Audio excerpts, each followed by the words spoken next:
I had to figure out where I'm supposed to be. Apparently, I'm supposed to be right here. Okay. Hey, welcome to Monday. Is it Monday? Let me tell you, folks, I think I'm going to take next week off. I was thinking the same thing. Can we both do that? I was thinking next week's going to be a whole lot of best of Student of the Gun. I think we should do another grad program week. No, that doesn't help us. Yeah, it does. Hard. It doesn't help kinda. us. No, it doesn't. It's more fun. Okay. No, that doesn't really help us. But thanks, there, Good Idea Fairy. Here, take your left hand and scrape the Good Idea Fairy off your shoulder there. The Good Idea Fairy has this tendency to land on Jared's shoulder every once in a while and whisper good ideas into his ear. You probably know the Good Idea Fairy. You probably have one at work.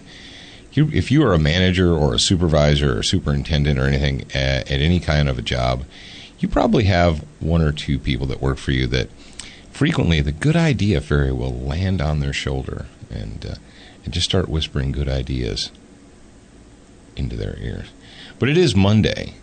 And I hope that you guys enjoyed the show. For those of you that missed it, you can catch it on iTunes or whatever you download or podcast or stream your favorite shows on.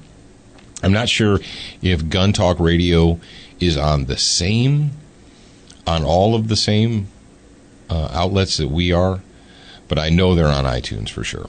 They heard you guys. They heard you yesterday. Who did? Everybody that listened to Gun Talk. Yeah, but not everybody listens to Student of the Gun Radio listened to Gun Talk yesterday. I know, but they should. A lot of them missed it, and so now they're going to catch up and they're going to listen to it on iTunes. But we hope that you enjoyed the show live. Thank you for everybody who called in, and if you didn't call in, thank you anyway, but whatever. Folks, it is Monday. It is a brand new week. We are going to be actually...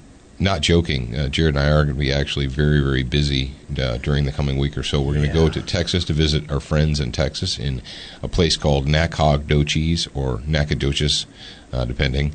And we're going to be going to Nacogdoches and generating some material for you guys there. We're going to interview. We have a very special guest lined up for you guys. We're going to be interviewing in Texas. Then we're going to be going over to New Orleans, Louisiana. And while we're there, we're going to be attending the National Association of Sporting Goods Wholesalers, or NASGW, not NAGA.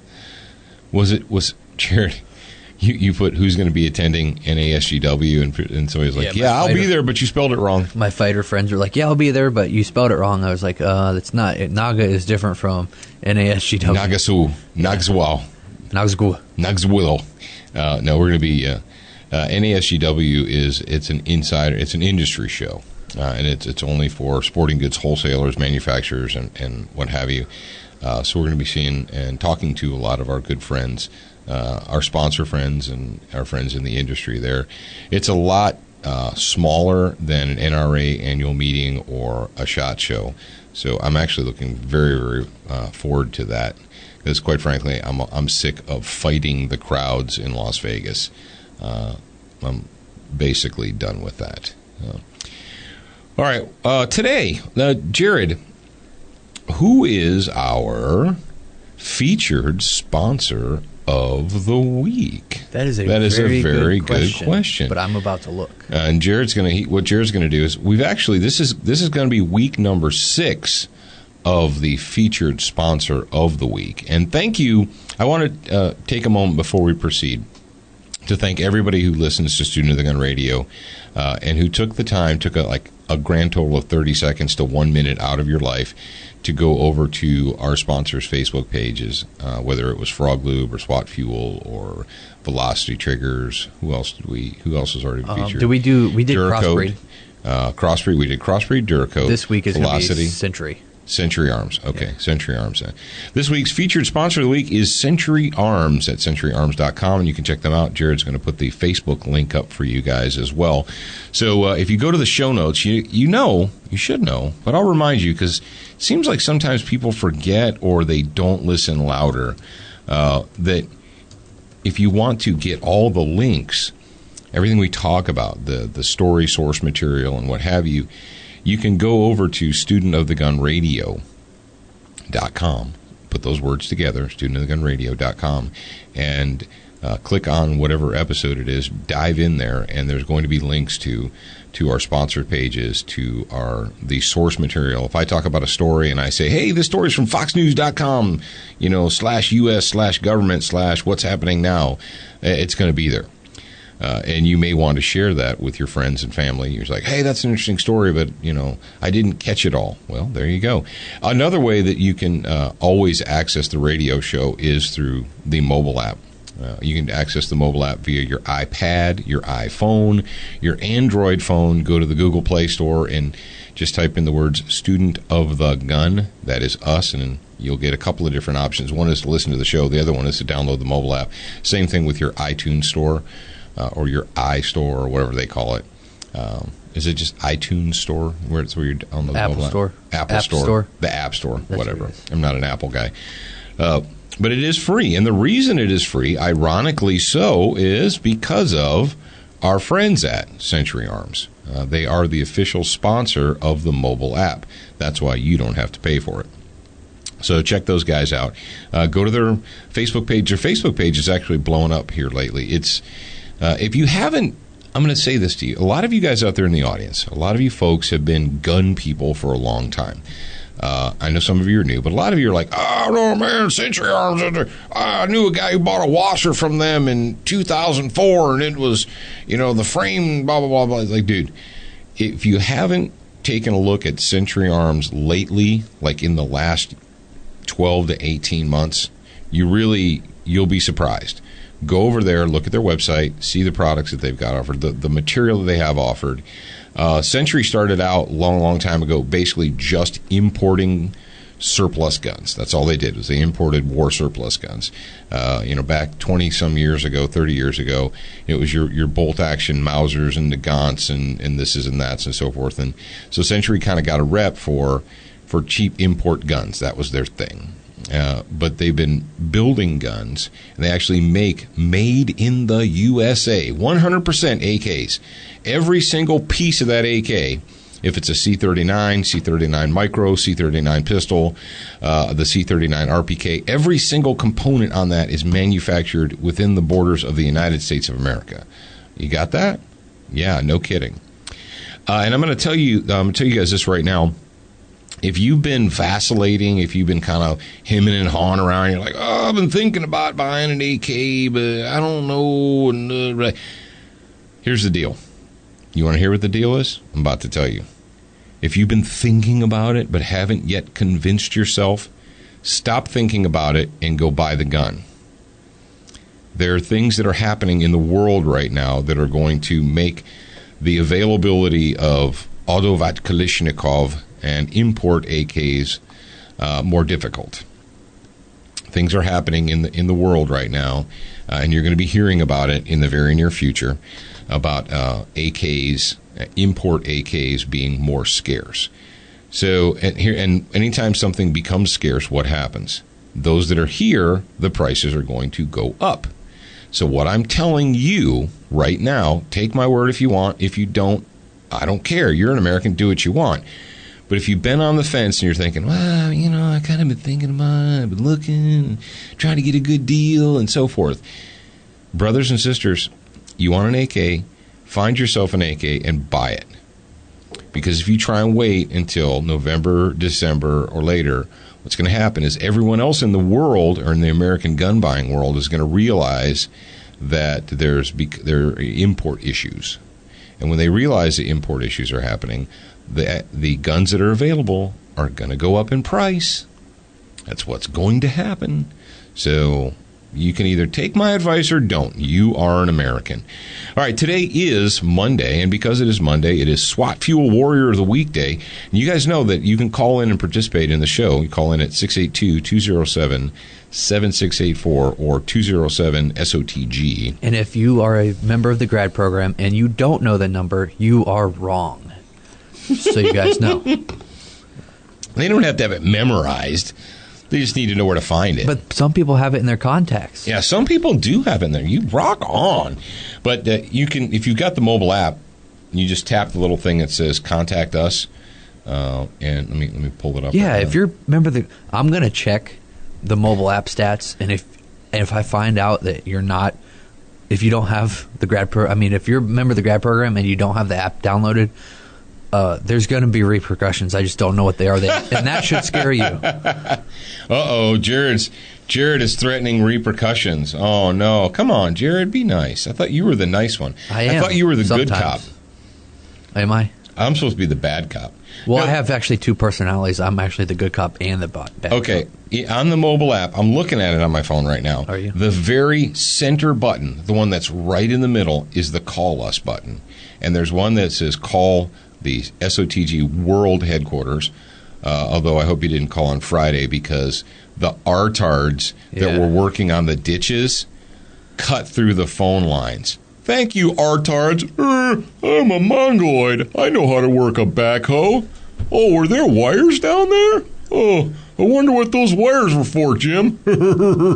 Yeah, the mongoloids that were working on the side of the road cut through the phone lines last Friday. So thank you for that, mongoloids. But there's also the call-in number. So if you've got the mobile app, the very center button says call us. Do it. All right. So let's just say they are the Warrior of the Week, and we pick them. What do they get, Jared? They get a hearty handshake and a hi-ho silver? Well, yeah, if you come down to the SOTG University, you will get a hearty handshake and a hi-ho silver. However, we know you can't all come down here at the same time, so we will get Dano at Swatfield to send you a free bottle of 9mm plus P. They are graciously sponsoring the Warrior of the Week, so you guys can get a free bottle of the SWAT Fuel 9mm plus P. How nice is that? That's very nice. And without further ado, why don't you go ahead and hit it?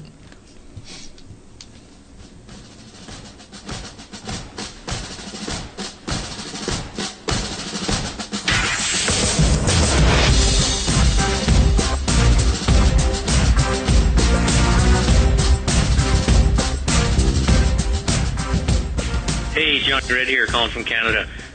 Question regarding shoulder holsters. Do you have any experience with them? What have your experiences been? And do you have any recommendations? Because I've never met one I've liked, but I'm still looking. Yeah, thanks a lot. Great show. Talk to you later. Bye. Greg has never met a shoulder holster that he liked. Yeah. Well, tell him what he has to do to get his SWAT Fuel 9mm plus P. Do they ship to Canada? Well, I hope so. That's a good question. We'll find out, I guess, won't we? Well, I guess you'll have to drive across the border and get your plus P. However, if you email Alex, ALEX, at studentofthegun.com, send here your name, your mailing address, your phone number, and your email, we'll get that taken care of for you. All right. Shoulder holsters. Yeah, that is an excellent question. You can thank basically Don Johnson of Miami Vice fame. And, Jared, do you know who Don Johnson is? Don John? Don Johnson. Isn't there a movie called Don John or something? No. Oh. Do you know who Don Johnson is? No, I'm asking you seriously. No. Okay. Kids like Jared don't know who the heck that is. Do you know what Miami Vice is? Not the I know it. Not the movie, the TV show. The dude with the cool glasses. Miami Vice. Okay. In the car, the topless car. Yeah, okay. Yeah. All right. Don Johnson wore a Galco Jackass leather rig. He's the one that really put them kind of on the map back in the early 80s. He started wearing that. And everybody wanted to be Don Johnson, and everybody wanted a shoulder holster. Until they realized that shoulder holsters really look better in the movies than they do in real life. Or they seem to work better in the movies than they do in real life. One of the reasons that a lot of folks don't like shoulder holsters, serious gun people, is because your horizontal holsters, where you just have the gun tucked up underneath your armpit, and the muzzle is always pointing at like the person standing behind or next to you, and that people that are aware of that, it makes them kind of nervous. Other folks will say you should do the vertical shoulder holster, and that's what you saw in the old detective movies, the Clint Eastwood movies and so forth, where they had the big monster revolvers in the shoulder holster that was vertical, so that the muzzle pointed down. Did they have their place? Yes, they absolutely had their place. And folks that wear dress clothing, dress slacks, dress pants, where you can't really get away with mounting a gun or a holster or heavy stuff to your dress pants, those are the people that generally gravitate towards shoulder holsters. But the problem with the shoulder holster is you always have to have a cover garment. And you say, no big deal, I wear a jacket all the time. Okay, fantastic, you wear a jacket all the time. Men generally don't like to have that shoulder holster strap thingy on their bodies all day long. Women actually get away with it because women wear brassieres and they've always got something over their shoulders, or most women, unless they're hippies or Amazons or whatever, they are used to it. Most of the people that I've ever talked to have said that they tried shoulder holsters and they found them to be really uncomfortable. What they'll do is they'll wear them for a couple of hours, and then they're constantly shedding them off and hanging them on coat hangers and what have you. So now what you have is you've got a gun hanging on a coat hook in a leather shoulder holster. Nylon shoulder holsters, do they work? Are they feasible? Kind of. Nylon shoulder holsters tend to be from complete and total garbage to middle of the road okay. Here's what I'm going to tell you. For all the time and effort you'll put into finding a shoulder holster and adjusting it and getting it so it works and wearing the cover garment that covers it and all that nonsense, by the time you go through all that, you could have just gotten a good belt holster and called it good and moved on with your life. Is there a time and place for them? Sure, there is. But it's one of those specialty deals where, for me, I could wear one, but I don't. First of all, I wouldn't wear one down here because it's hot, and if you're and I know Europe and Canada, so it's probably not that, it's not that hot up there. Now maybe you say, well, I'm dressed thickly and I have stuff all over, and and that's the only way I can get to it. Okay, if that's the only way you can get to your gun, rock on. But generally, I would say that a good, solid, quality belt paired up with a quality holster like the Super Tuck, or also known as the Bruce Jenner commemorative or Caitlyn Jenner commemorative, the Super Tuck with a good belt will get you a lot farther than any kind of a shoulder holster will. So that's my recommendation on shoulder holsters. I've tried them just like you. I never found one that I really could wear for an extended period of time. Dude, I was looking up the contact info for Century, so you guys can go to studentgunradio.com, click on the show notes, and you can just click the links to the Facebook page or the website. Their website is pretty awesome. They've done a lot of work in the last 18 months. They have. I'm actually very impressed, and I do that for a living. I build websites, and this is very impressive. Yeah. No, you could tell if you have. Like I said, I'm not bull crapping you. If you haven't been there in a while, you need to get your butt over there and take a look at it. So, all right. Well, congratulations to our Canadian Warrior of the Week, And is that? I don't. Thanks for calling. Is that okay to say that? What? Canadian Warrior of the Week. Sure. Do those go together? Oh wow! You want to fight, eh? Put up your dukes. House of Boot? No. How about no? What's that all about? We kid. I kid. What's funny is you guys, if you've been with us from the Greg's been with us for a little while. Yeah, if you've been with us from the very beginning, you know that episode 1, season 1 of Student of the Gun, we had a knife expert come on, and this is when TV. Yeah, on TV. No, on television. And I'm a jerk for not remembering his name right now, but he came down to do some knife stuff with us because we had a knife sponsor, and the knife sponsor had this knife fighting guy that they wanted to come. And I wasn't as involved with the minute to minute production as I am now, and for whatever reason they decided to put that as the first segment of the first show of the first season of Student of the Gun, was a knife defense thing. So it worked out just fine. But he was from Saskatoon, eh? Knife guys are loyal. Yeah, but he was from Saskatoon, Saskatchewan, and he said and he said a boot. And he really did, and I didn't.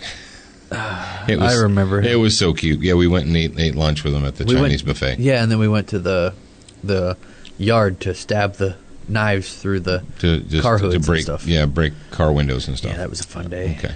All right, continuing on. Thank you to Duracoat at Duracoat.com, Lauer Custom Weaponry. You can buy Duracoat products from whom? Well, you can buy them from Brownells at brownells.com. You can also buy Frog Lube products from brownells.com. And hey, guess what? Frog Lube has a new product coming out. It may be available at this moment. I actually got the press release for it last week. It's the Frog Lube Extreme. That's right, an extreme temperature Frog Lube that you can use in the hot and the cold, because apparently some people are really super concerned that they're not going to be able to use Frog Lubes on their weapon when they go to the Arctic to shoot them.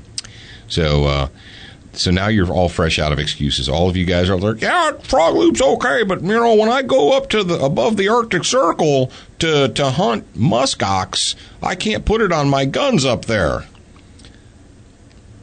Okay.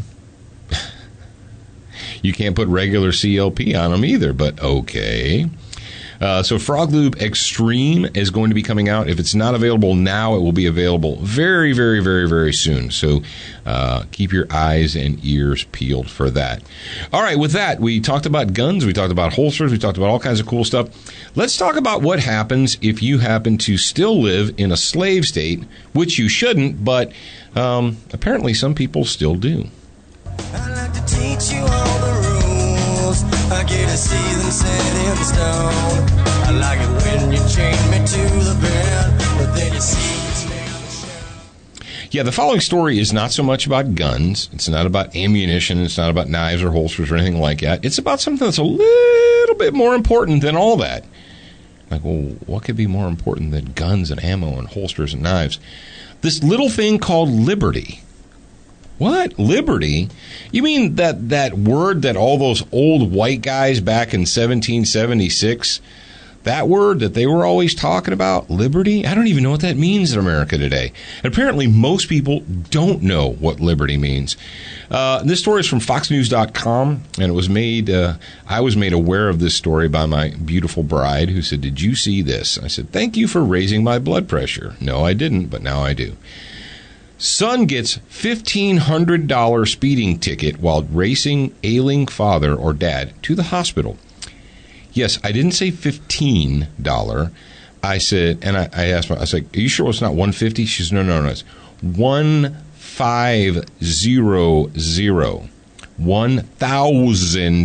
$1,500 speeding ticket. Now, as a person who has issued out a number of moving violations and citations in his life, I can tell you this, that I never ever issued a citation that large. As a matter of fact, I was trying to think about it, and if I issued a ticket of citation that was more than $100, that was a lot. Because when I was a policeman, a municipal police officer, generally the ordinance said that if you were giving out a speeding ticket or a ticket for violating the posted speed limit, generally you took the number of miles per hour that the person was over the limit and you multiplied it by 2. One of the cities I worked in, it was by 2. Another city that I worked in, it was multiplied by 3. So you do the math. You're 10 miles over, and that's 10 times 3 is $30. A $30 fine plus court costs. And you say, I'll go to court, or I won't go to court, I'll pay the waiver. No, that's actually not how it works. Court costs are the special tax. That's a special tax that your county, city, state, that they put on you for getting a moving violation. Yeah. And if you don't know what that is, good on you. But a lot of you out there are probably like, yeah, I know what court costs are, and that's crap. And when I was a police, and I have not been an active police officer for 7 years now, as we speak. And I'm sure things have changed a little bit. But when I was a police officer in Ohio, a minor misdemeanor. Now, a minor misdemeanor, like, what's a minor misdemeanor? A minor misdemeanor is an offense that you can only cite for. You can only give a citation for a minor misdemeanor. You cannot arrest a person or detain them, take them to jail for a minor misdemeanor. Now, a minor misdemeanor is most all moving violations. Running a stoplight or a stop sign, a red light, things like that, speeding. That's a moving violation, and it is a minor misdemeanor. In a minor misdemeanor, And when I was a police officer, the maximum fine that you could give someone for a violation of a minor misdemeanor was $100. So let's say your court costs are $54 or $48 or whatever, and I give you the max fine of $100 plus court costs. So let's say you really get spanked hard, $148. So I'm trying to figure out how this comes about. Apparently, in the People's Republic of Illinois, those things have all changed. The story goes, a Chicago father who suffered a heart attack on September 27th is outraged his son was given a speeding ticket while trying to rush him to the emergency room. William O'Neill told the Chicago Sun-Times that a trooper wrote a $1,500 ticket to his son Michael, even after an ambulance came to the scene to deliver William to the hospital. Illinois State Police officials said, quote, they've looked into the incident and found nothing inappropriate. If that's the attitude in general, we all have a problem, Williams said. You think? So let's go on. It says, asked about the complaint, a police spokesman told the Sun-Times, Mr. O'Neill's recollection of the events is not accurate to what occurred on the officer's in-car video. The officer's conduct was proper and within policy during the incident. Williams, 60, had a heart attack 4 years ago, so when he felt his chest and shoulder pain last month, he told his 30-year-old son, we have to get to the hospital. All right. Bam, let's go. Michael, the son, was allegedly going 82 miles an hour in a 55 mile an hour zone when he was pulled over by the trooper. Trooper walked over to William on the passenger side and asked him what was going on. And I said, I think I'm having a heart attack. We're on our way to the hospital. Okay. So as a police officer, you say, all right, just in case you're lying to me, I'll follow you to the hospital. Would you not give a police escort? William then showed the trooper his bag of medication. I lifted it up and he said, you don't look like you're having a heart attack, which was pretty rough. I mean, that's pretty rough. That's William says. The officer says, you don't look like you're having a heart attack. Oh, are you a physician now? I was just about to say, so officer, when did you become an emergency room? Yeah, where did you go to medical school at? Because what? The last thing he said to me is, you need to slow down next time. Oh, well, there you go. So then he keeps them there and calls an ambulance. So instead of continuing on to the hospital, he makes them stay where they are and wait for an ambulance to show up. So now, even though I went to public school when I was younger, 85 minus 55 would be 30. Minus 3 is 27. So we got a 27 mile per hour, 27 over the speed limit. So for 27 miles over the speed limit, you get a ticket in Chicago, in Illinois, for $1,500. Let's just say, for S's and G's, that he wasn't having a heart attack and this person was just driving too fast. So 27 miles over the speed limit nets you a ticket of $1,500 in Chicago? That's $55 per mile an hour over. $55 per mile an hour over. All right. And what you need to ask yourself is the health and safety, is the life of the person in the car more valuable or less valuable than the citation? Well, what do you mean, Paul? Well, let's say that someone tells you, I've had this before, she's having a baby or whatever, she's in labor, she's having a baby. Okay, well, here's what we're going to do. I'm just going to hold on to your license. I want you to follow me to the hospital. Let's go. Woo! And we're on our way. Okay, cool. Or I've done that before where someone said, I'm having an emergency or crisis or what have you, and I'm standing there next to him. I said, all right, just, I've got your license in my hand. Tell you what, I'm just going to hold on to the license just in case you're lying to me, and you just drive off and say, screw that guy. Well, then I've got your license, and we know where to come find you later. Is the citation, is the tax collecting? And here is the deal, folks. In the state of Illinois, apparently they've decided that their police officers are no longer law enforcement. Well, it's a highway patrol, so we know that they're not really law enforcement anyway. That they're the Department of Revenue Collection. They're there to collect revenue. You're like, well, Paul, come on now. You know, it's not like he can just let him go. He has to give him a ticket. And the officer in question doesn't set the fine amount. The fine amount is set by the court, and it's set by the state. So the officer in question has no authority to alter the fine, the $1,500 fine. Well, here's what I'm going to tell you. That no police officer in America is obligated to issue a minor misdemeanor or a citation. They don't have to do it. Well, but see, that's where... They have the discretion not to do it. That's where you have to remember that Illinois is not America. So... Unless you've decided that your law enforcement officers are not really law enforcement, that they're a revenue collection agency.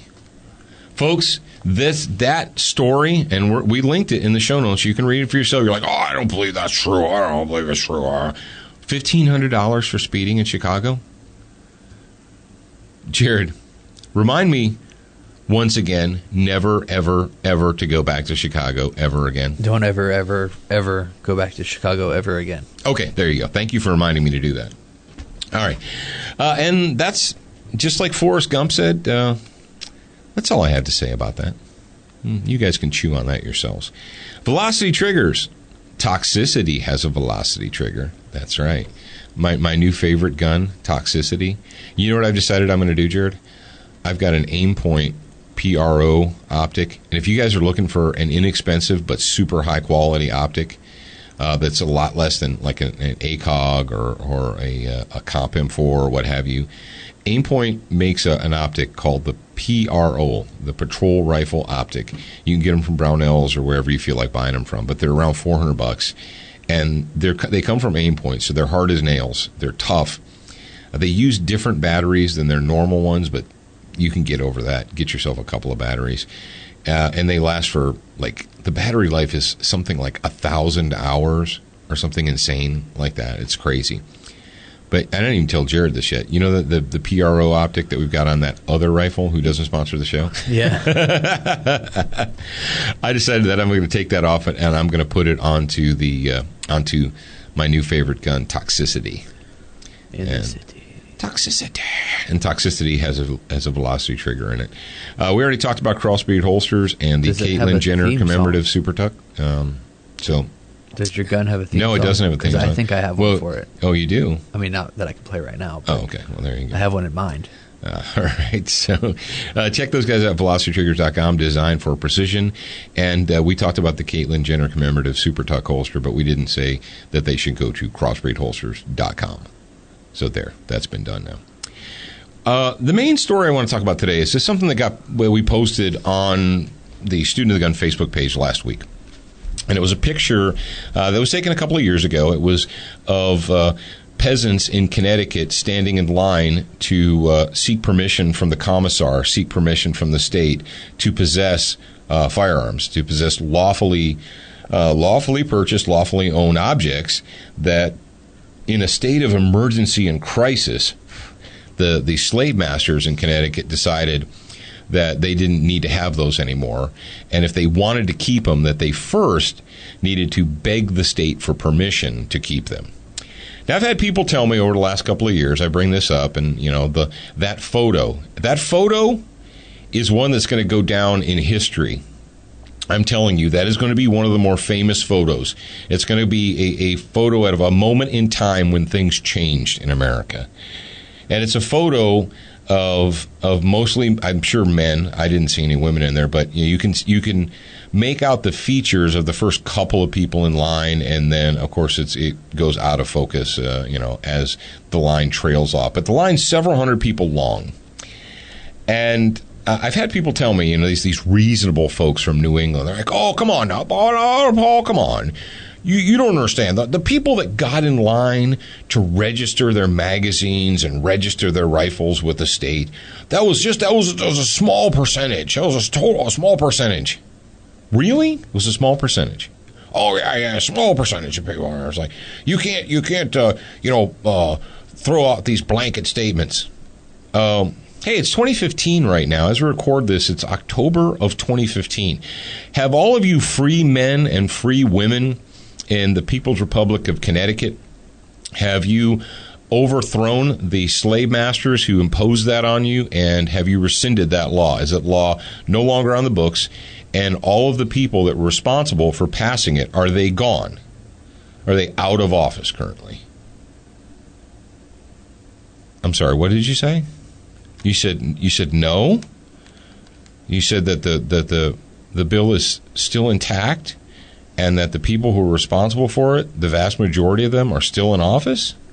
Oh, so you did nothing except get in line to beg for permission from the state.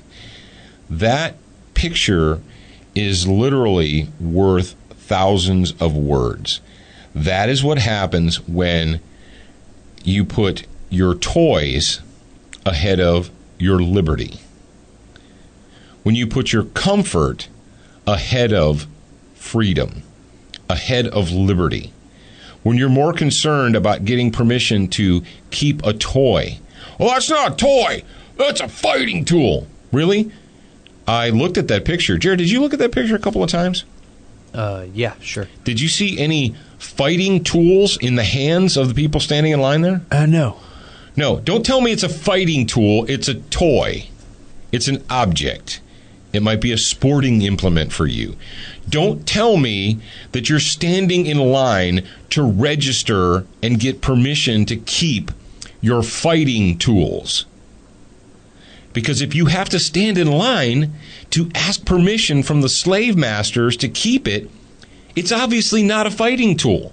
You obviously didn't get the memo. And that is what happens in a country, in a nation, where the people have been convinced that they are a peasant class, that they must seek permission from their government, from the state, to live their lives, that the government will dictate to them how they can and how they cannot live their lives. And I'm not talking about malum inse. I'm not talking about murdering people or robbing people or what have you. We get that. I'm talking about malum prohibitum. Have you guys noticed that I'm trying to hip you to the language and get everybody up to speed? I got a quote from you, and I've used this quote before on the show, but I'm going to use it again, and I'm going to keep using it until the vast majority of you either go away and listen to an NPR show or get it. And this is a quote from the author John Stuart Mill. War is an ugly thing, but not the ugliest of things. The decayed and degraded state of moral and patriotic feelings, which thinks that nothing is worth war, is much worse. A man who has nothing for which he is willing to fight, nothing which is more important than his own personal safety, is a miserable creature and has no chance of being free unless made and kept so by the exertions of better men than himself. And that is John Stuart Mill. And if you would like to, that's actually taken from a much longer piece of work, a much longer piece of writing by John Stuart Mill on liberty. He's talking about liberty. And apparently in the United States of America, there is a huge population or percentage of the, quote, gun-owning populace that don't understand the concept of liberty. They don't understand where it comes from and how you keep it. You don't keep your liberty by standing in line to beg for permission from the slave masters. You don't keep your liberty by ignoring your civic duty. And every free man owes a civic duty to his nation and his posterity. And when you're more concerned about your fantasy football league and what's the game of the week? Hey, you hear about the game of the week? What's the game of the week this week? The game of the week is called liberty. It's called freedom. It's called a representative republic, and we're losing it. We're losing the game of the week. I don't know how anyone can sit and listen to the sound of my voice and not understand that and allow themselves to be distracted, to live in a purposeful bubble of distraction. What I'm going to ask you a few questions. Number one, we've heard the proverbial, the line in the sand. You guys have heard that. And it's almost, it's basically a cliche. But is there a line that you won't cross? Or a line that you will not allow the slave masters to cross? Do you have a line? Is there one? I'll give you a great example. Cigarette smokers. How many of you are either a cigarette smoker yourself, or you know people in your life who have smoked cigarettes or do, or what have you? It's a fantastic example, and I just came up with it, so you're welcome. Way back when, 20 years ago, cigarettes were like, I don't know, when I was a kid, they were, I don't know what they were. I didn't buy cigarettes when I was a kid, or when I was a teenager, or even in the Marine Corps. I might have bought one pack of cigarettes like my whole entire Marine Corps life. But they were probably like $1.80 a pack, right? And back then, you know, they were inching towards $2, and you would hear smokers say things like, "Oh, if it ever gets $2 a pack, I'm quitting." Then, you know, 5 years later, these same cigarette smokers would say, "Oh, if it ever gets to $3 a pack, I'm quitting. That's my line." And $4 a pack, and $5 a pack, and what is it in New York, like $20 a pack, or $18? $14 last time we checked. $14 a pack, or whatever. And yet, but these same people that 10, 15, 20 years ago swore to you that, "Oh, I tell you what, if it ever gets $3 a pack, that's it for me. I'm done." Now, there may be someone in your life that you can say to me, you say, "Oh, well, my cousin Frank, he said that. He's like, if it ever gets $4 a pack, I'm quitting." And it did, and he quit. Rock on. Congratulations to you, Frank. But how many people do you know that they drew the line in the sand? If it ever gets to that price, I'm quitting. And then it got to that price, and they forgot all about the line they drew in the sand. They forgot all about that. Well, okay, I'll give you $4 a pack, but I'll never give you $5. I'll never give you $5 a pack unless next year you decide to jack it up to $5 a pack, and, well, then I guess I will. So here we are in 2015, and you live wherever it is you happen to live. You may live in a slave state. You may live in a free state. But we've been incrementally losing our liberty for decades, generations. But it's sped up here the last 10 years or so, especially the last 6-7 years. The loss of liberty went from a trickle to a full-blown stream. And you may have said to yourself, well, yeah, but if they ever try and take this, well, that's going to be it for me. If they ever try and ban this, that's going to be it for me. Folks, where is your line? Do you even have one? Are you serious about it? Because don't thump your chest and say, if they ever blah blah blah, I will. Or if it ever. Everybody has this weird vision in there. You know, these gun people and the Second Amendment supporters. They have this weird vision of them fighting back as the Gestapo comes down the street to, you know, in vans to confiscate their guns. They have this vision of, you know, black-coated stormtroopers walking down the streets, going house to house to check for guns. You think that's really how it's going to happen? You think that's how it's going to happen? Or do you think they're going to get your neighbors to turn you in, and they're going to pick you off one at a time, one by one by one by one? They're already doing it in New York. They're doing it all across the United States. One person at a time. We had one of those people on our show a few months ago. You remember that? Remember that gentleman whose neighbor accused him of something, and the first instinct of the judge was to strip him of his Second Amendment rights? That was the first instinct, because guns are bad. Folks, it doesn't happen overnight. They don't just wake up. The Nazis didn't just wake up one morning in 1940 and say, hey, we're here. It took a long time. It took years and years. And every time you surrender some of your liberty, every time you surrender freedoms, how do you get them back? When do they come back? Is your personal comfort, John Stuart Mill said personal safety, but I'll change that to 2015. Is your personal comfort more important than liberty? Is your personal comfort more important than fighting for your liberty? And I'm sad to say, it makes me kind of depressed to look out across this nation and to see people, and remember, I'm talking to the choir. I'm talking to you. To see people, not the people that have already given in and become welfare tax slaves, not those people. I'm talking about the ones who actually should get it, the people that are listening to me right now. Well, what do you want me to do? What do you want me to do? I don't know, nothing. How about that? Just do nothing. Here's my blessing. Go back and play your fantasy football game. Go tell me about the game of the week.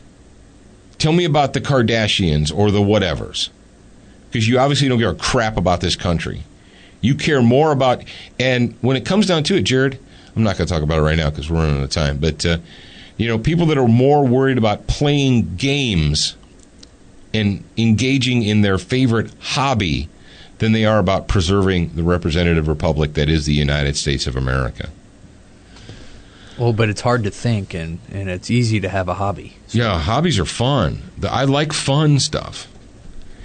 I guess the big question I'm going to ask you, and this is it, Jared, this is when we put the cap in this sucker, will you honestly allow yourself to be put into the category of the miserable creature that has no chance of being free? Or will you put yourself in the category of those whose exertions, or by the exertions of better men than himself? Do you want to be a miserable creature? Or do you want to be a better man? And with that is it for Monday's show. And I am your host, Professor Paul Markle. Jared is over on the other side of the glass, and we will talk to you tomorrow. Remember, you're a beginner once, a student for life.